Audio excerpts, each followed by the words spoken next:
जय हिंद दोस्तों, नमस्कार। डेली रीड बुक में आप सभी का स्वागत है। आप सभी कैसे हैं और आपकी स्टडी कैसी चल रही है? मुझे उम्मीद है कि आप सभी अच्छे होंगे और आपकी स्टडी भी अच्छी चल रही होगी। आज हम लोग भौतिक विज्ञान यानी फिजिक्स चैप्टर को स्टार्ट कर रहे हैं और फिजिक्स चैप्टर का पहला टॉपिक है मापन यानी मेजरमेंट। तो मेजरमेंट से संबंधित जो भी प्रश्न बनते हैं इस वीडियो में देखेंगे।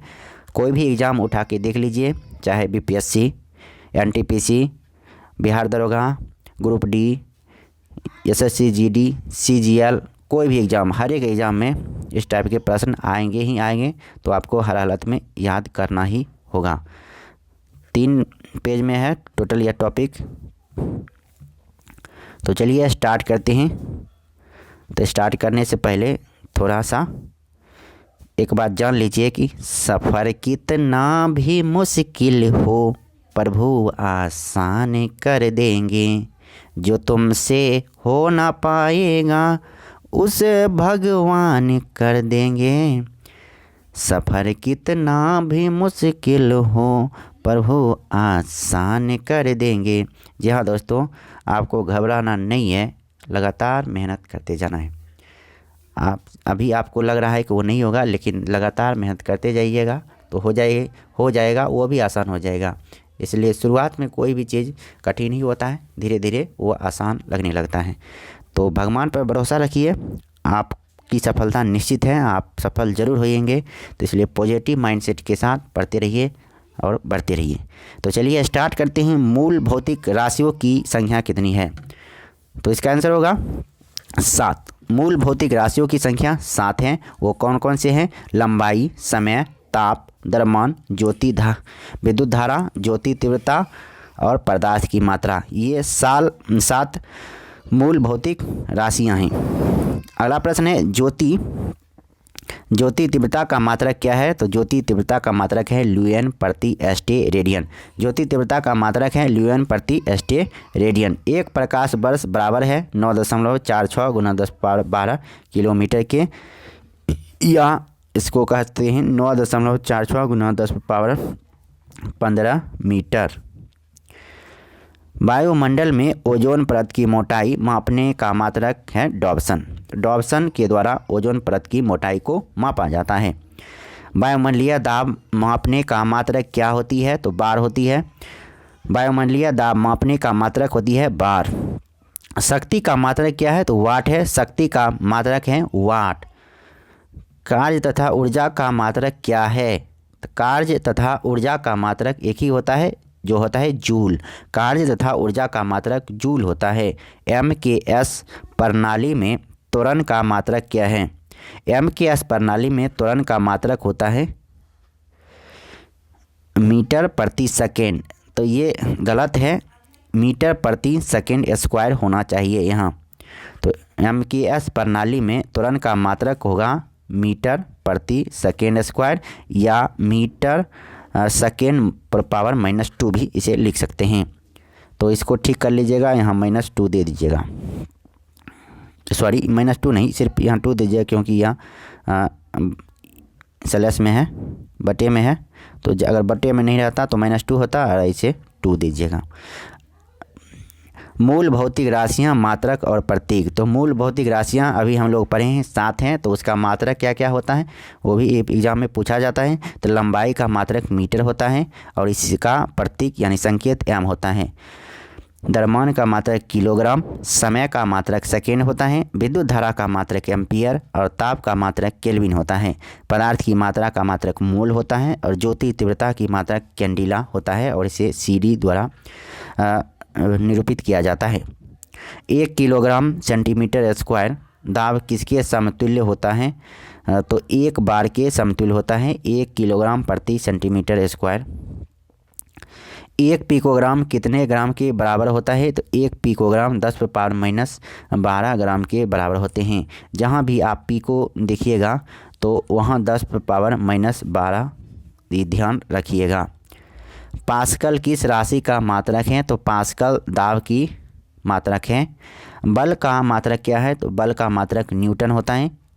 आवेग का मात्रक क्या है? आवेग का मात्रक होता है न्यूटन सेकेंड। पारसेक दूरी मापने की सबसे बड़ी इकाई है और 1 पारसेक 3.262 प्रकाश वर्ष के बराबर होता है। तो याद रखना है, पारसेक दूरी मापने की सबसे बड़ी इकाई है और 1 पारसेक में 3.262 प्रकाश वर्ष होता है। अगला प्रश्न है, एंगस्ट्रम द्वारा क्या मापा जाता है? तो एंगस्ट्रम द्वारा तरंग दैर्घ्य को मापा जाता है। एक अश्व शक्ति में कितने वाट होते हैं? 746 वाट। आसान प्रश्न और बहुत ही इंपॉर्टेंट प्रश्न भी। एक अश्व शक्ति यानी 1 हॉर्स पावर में 746 वाट होते हैं। 1 माइक्रोन किसके बराबर होता है? 10⁻6 मीटर कहिए या 10⁻4 सेंटीमीटर कहिए या 10⁻3 मिलीमीटर कहिए, सब बराबर होता है। तो 1 माइक्रोन में 10⁻6 मीटर।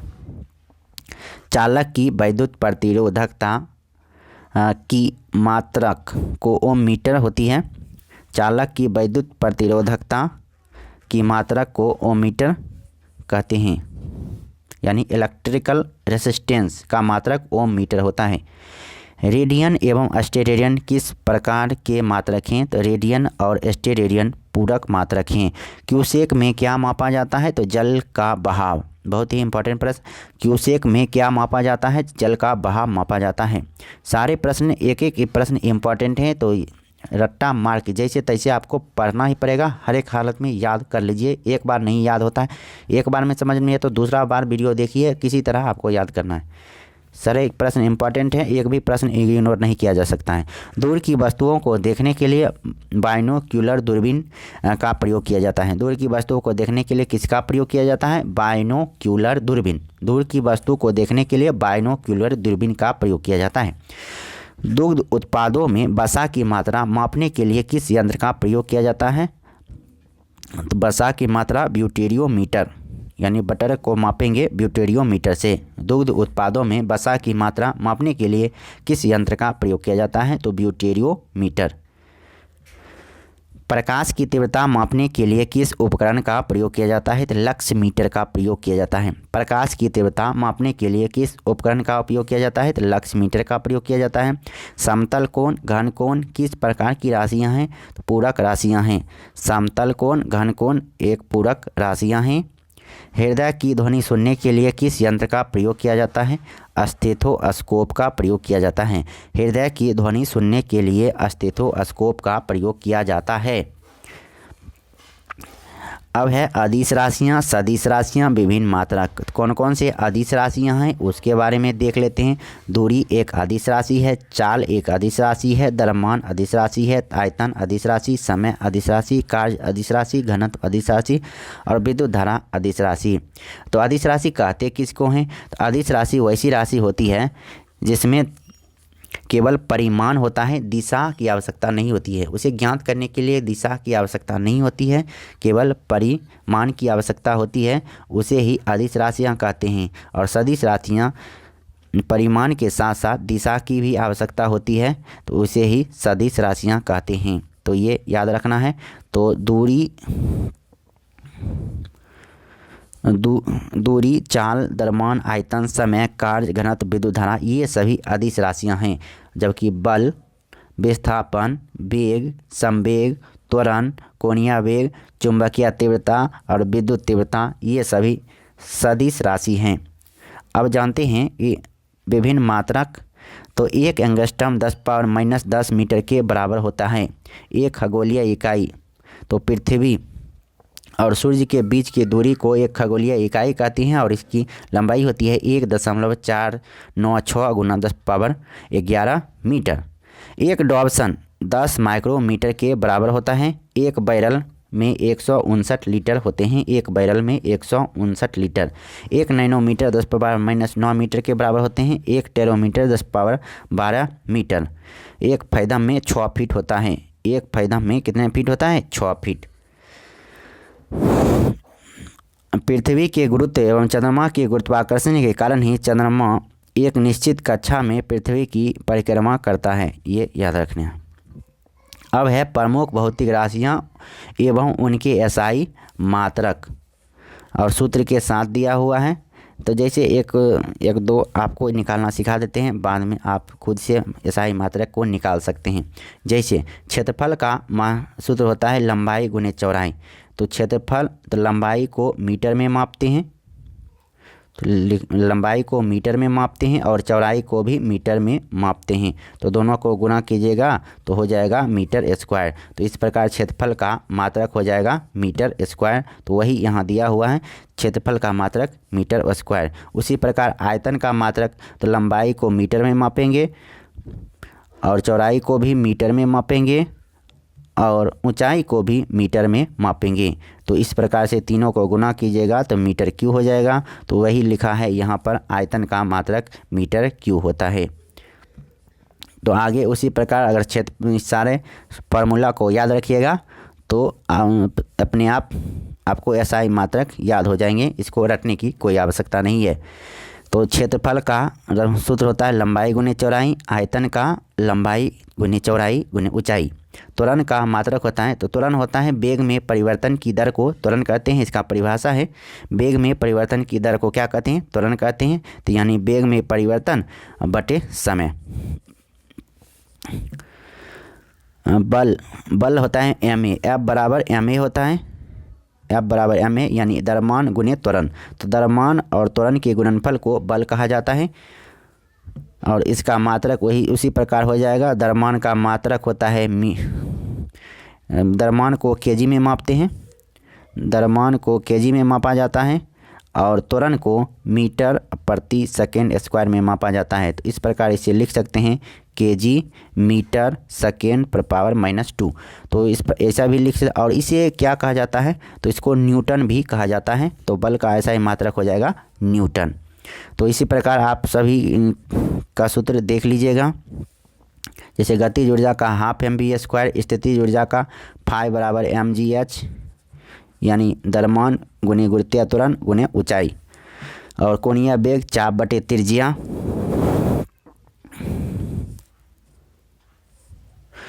चाप बटे त्रिज्या कार्य, तो बल गुने विस्थापन, शक्ति कार्य बटे समय।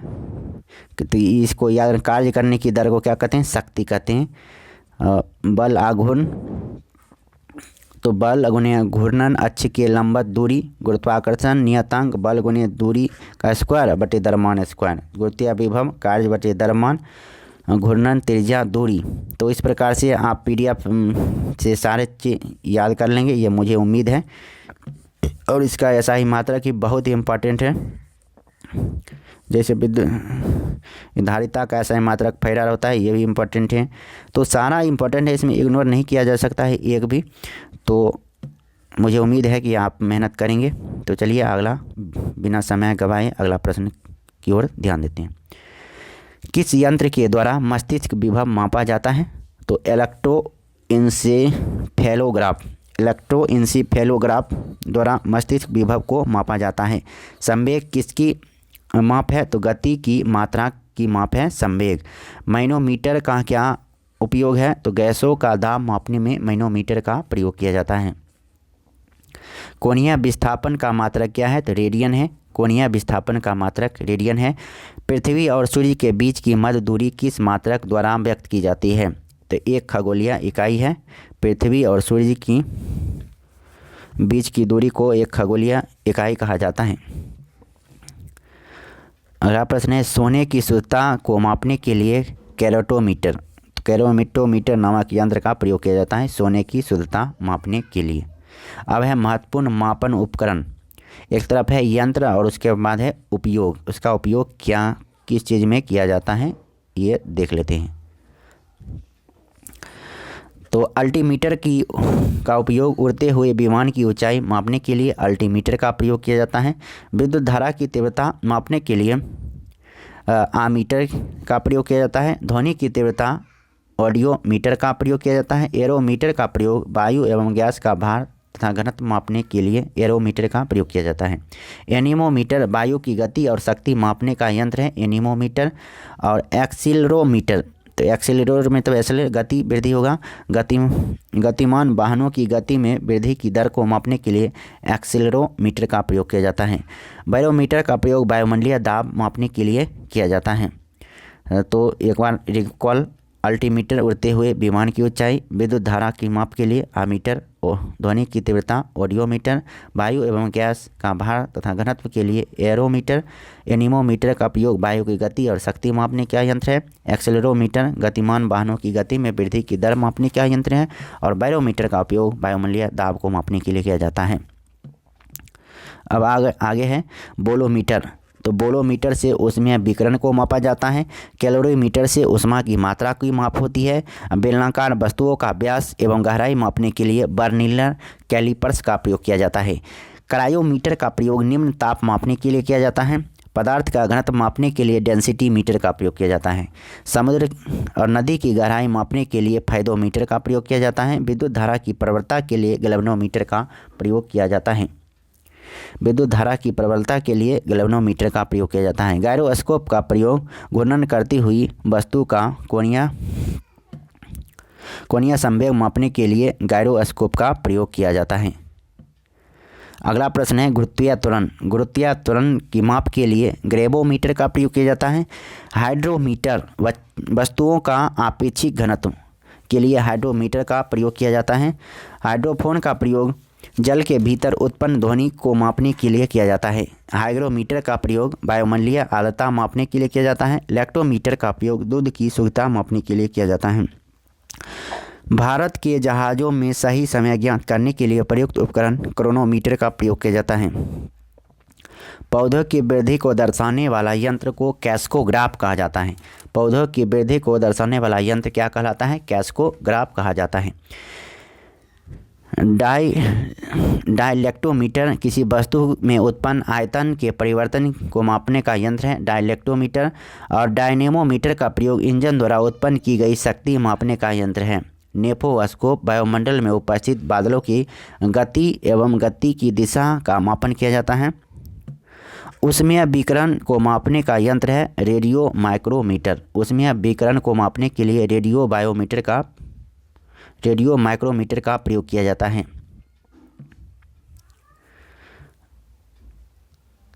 अगला प्रश्न होगा रेन गेज यानी यूडोमीटर। तो रेन गेज का प्रयोग वर्षा की मात्रा ज्ञात करने वाला यंत्र है।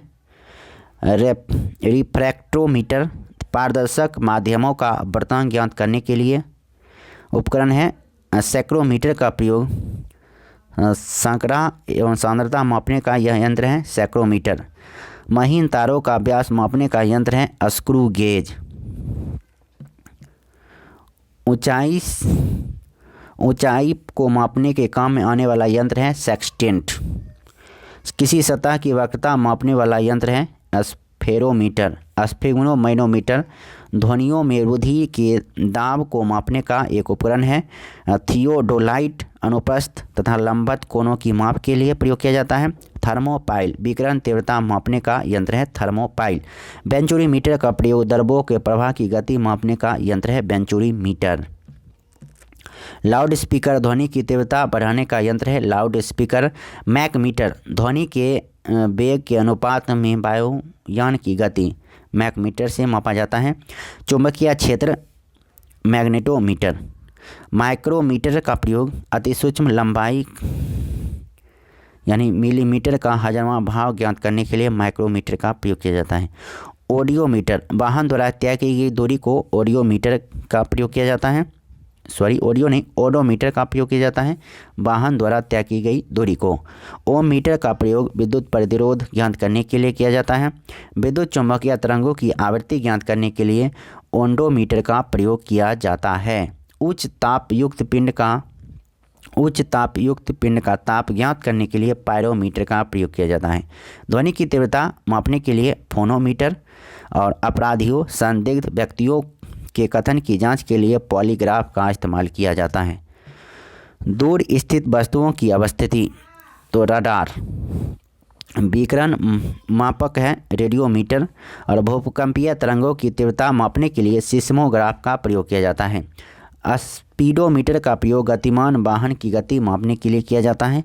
पाइरहेलियोमीटर का प्रयोग सौर विकिरण का मापन के लिए किया जाता है। विस्कोमीटर द्रव की सहायता ज्ञात करने में। और वेव मीटर विद्युत चुम्बकीय तरंगों को तरंगदैर्घ्य की मापने के लिए किया जाता है। और इलेक्ट्रॉन मीटर का प्रयोग विभवांतर मापने के लिए किया जाता है। आज का अंतिम प्रश्न होगा, सीजीएस पद्धति के अंतर्गत लंबाई को सेंटीमीटर, द्रव्यमान को ग्राम और समय को सेकंड में मापा जाता है। तो इस वीडियो में इतना ही। अब फिर मिलते हैं नेक्स्ट वीडियो में नेक्स्ट टॉपिक के साथ, नेक्स्ट सब्जेक्ट के साथ। तब तक के लिए नमस्कार, जय हिंद। तो वीडियो कैसा लगा, और अच्छा लगा तो लाइक कीजिए, अच्छा नहीं लगा तो डिसलाइक भी कीजिए, और साथ में कारण ज़रूर बताइए कि क्यों नहीं अच्छा लगा। लगातार आपके लिए इस चैनल पर वीडियो लाते रहेंगे, और साथ में तो आप इसके लिए थोड़ा शेयर भी कर दिया कीजिए। अगर चैनल पर नए हैं तो सब्सक्राइब करना ना भूलें। सब्सक्राइब निश्चित रूप से कीजिए, क्योंकि यह हार्मफुल तो नहीं होगा। यह चैनल कुछ ना कुछ सिखा ही देगा, और आपकी सक्सेस में बहुत ही महत्वपूर्ण भूमिका निभा सकता है। तो इसलिए मुझे उम्मीद है कि अगर आपने अंत तक वीडियो देखा है तो इसका अर्थ है आपको अच्छा लगा होगा। और अगर चैनल पर नए आए हैं तो सब्सक्राइब निश्चित रूप से कीजिए, और पहले से जुड़े हुए तो एक बार शेयर ज़रूर कर दीजिए। धन्यवाद, नमस्कार, जय हिंद।